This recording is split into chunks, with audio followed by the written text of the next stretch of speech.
If you've ever had a day where you checked 100 things off your list, but still went to bed feeling like you didn't do enough, or if you've told yourself, I'll rest when things slow down, only for slow down to never actually arrive, you're not alone.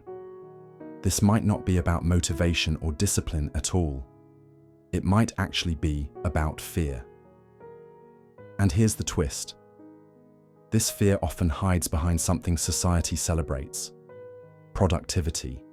We live in a culture that praises doing as a virtue. The more you do, the more valuable you're told you are. We celebrate busyness like it's proof of importance. It's why so many of us instinctively fill any quiet moment with something: answering one more email, reorganizing a drawer, scrolling for inspiration that's really just distraction. But here's the truth. Constant productivity isn't always about ambition or passion. Sometimes it's about avoidance. It's about keeping your hands and mind busy so you don't have to feel the deeper things waiting for you in the stillness. Maybe that's sadness you haven't processed. Maybe it's anxiety about the future. Maybe it's a quiet, unsettling question about whether the life you're building is even the life you want. When you're always moving, you don't have to face those questions. The movement becomes a shield. Picture this. You wake up, check your phone, and see emails waiting. You answer a few before you've even had breakfast. While making coffee, you remember laundry needs to be done, and halfway through folding, you get a message from a coworker, so you open your laptop, just for a minute. Before you know it, it's 2 p.m. You've done 100 little things, but none of them actually moved you closer to the life you want. Yet you still feel uneasy stopping, because stopping feels unsafe. That's fear, wearing the costume of productivity. Fear is clever. It knows you'd notice if you were binge-watching TV all day. It knows you'd catch on if you were aimlessly scrolling instead of taking action. So instead, it chooses something that looks good. It chooses something that earns praise. It chooses productivity. Here's how it works. Fear of not being enough. You take on more projects to prove your worth. Fear of failure. You keep endlessly preparing and perfecting so you never have to take the vulnerable step. Fear of feeling. You fill every moment with work, so there's no space for the emotions to surface. On the outside, it looks like drive. On the inside, it's a coping mechanism. I've heard people say, I just like being busy. It's who I am. And maybe that's partly true. But sometimes, I just like being busy is really, I don't know how to be still without feeling unsafe. We've been trained from childhood to equate busyness with value. Gold stars for finishing assignments early. Praise for taking on extra work. Applause for going above and beyond. And as adults, that conditioning doesn't just vanish. It becomes part of our identity. We're told, if you want something done, give it to the busiest person. Sleep when you're dead. Hustle hard. These sayings aren't harmless. They create a deep fear of slowing down, as if our worth could evaporate the moment we're still. When productivity becomes a cover for fear, here's what happens. You start measuring your worth by output instead of well-being. You confuse exhaustion with accomplishment. You lose touch with the parts of you that thrive in quiet creativity and play. I once spoke to someone who said she was terrified of taking a weekend off. Not because she'd lose income, but because she didn't know who she was without a packed schedule. That's the identity deep-hold fear can have when it hides behind busyness. And here's the cruel part. You can work harder than ever and still feel like you're falling behind because you're not working from inspiration. You're working from pressure.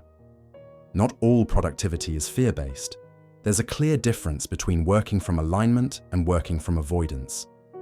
Ask yourself, when you finish a task, do you feel a sense of peace or just relief that you can move on to the next one? Are you saying yes to things that don't actually matter to you, just so you won't disappoint anyone? If you had to stop working for a day with no warning, would you feel calm or panicked? When you rest, does your mind immediately start hunting for something useful to do? Fear-driven productivity feels tight, urgent, and never-ending. Aligned productivity feels steady, focused, and allows for breathing room. The moment you see the pattern, you can start shifting it. You don't have to quit your goals or abandon ambition.